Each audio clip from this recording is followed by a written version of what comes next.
All right, so today we're going to talk about introductory statistics. So just kind of some basic vocab, identifying different things in statistical studies, classifying variables, all that good stuff. So again, this is kind of going to set the precedence for the rest of our unit. This stuff is going to keep coming up. We're actually going to be studying stats for a little while. And so this stuff is really important that we can just kind of conceptualize what is really happening. And be able to identify these things in these studies. So the first definition we have are individuals. These are people or objects included in the study. And then the variables, this is the characteristic of the individuals that we're trying to get data on. So basically think individuals is the who, the variable is the what we're studying. So let's say I'm doing this study of all of my seniors that I teach. And let's say I'm asking, how bad is your senioritis? There we go.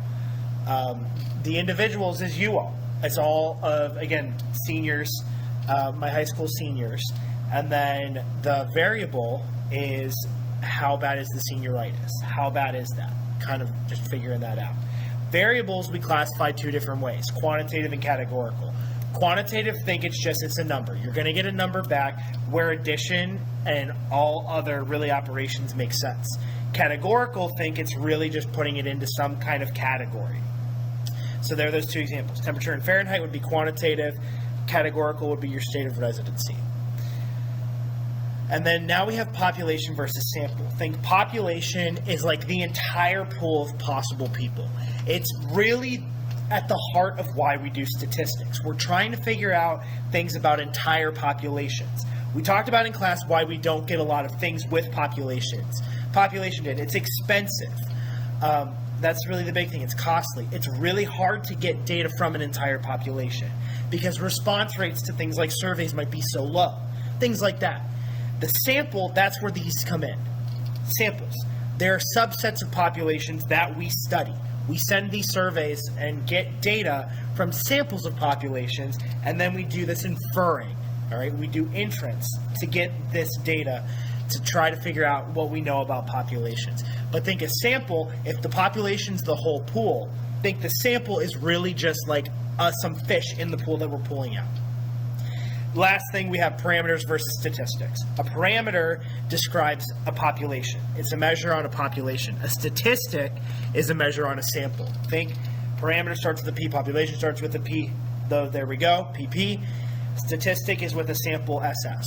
All right, so let's walk through one of these scenario breakdowns. So you are studying the retention rate at the University of Maryland. You survey 100 sophomores while visiting campus a few times.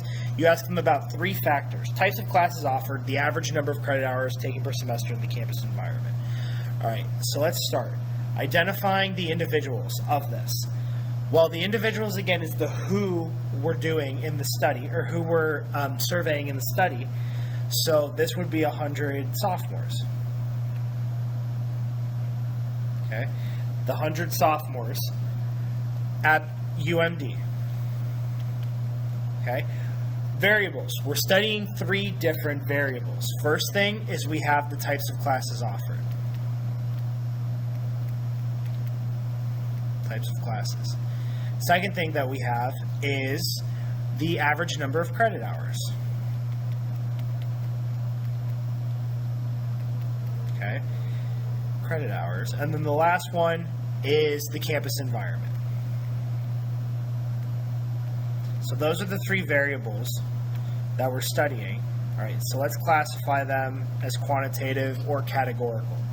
The types of classes that are offered, we don't get a number back with that. It's describing it, so here's an example of a categorical one. Okay. Second one, average number of credit hours per semester. Well, we're going to get a number back with that. There's an example of a quantitative. All right. And then the last one, campus environment. Again, we're not going to get any numbers back, so think that one's a categorical. Think categorical variables are like descriptors. Quantitative, again, gives you those numbers back. All right, our sample. So the sample here, again, is the 100 sophomores. This is who we are getting the data from. But what is the underlying population? So think, remember, sample is the fish that we pull out of the pool. The underlying population is everybody in the pool. So are we only concerned about the sophomores? No. We want to know the retention rate at the University of Maryland. So we're concerned about everybody at the University of Maryland. So the underlying population would be all students at UMD. Okay. And then last thing, stats or parameters. Which one does this study produce? This produces statistics. Reason why is because we are getting data from a sample. If we were to get a 100% response rate from everybody at the University of Maryland, that would be parameters. But since we're working with a sample, it's statistics.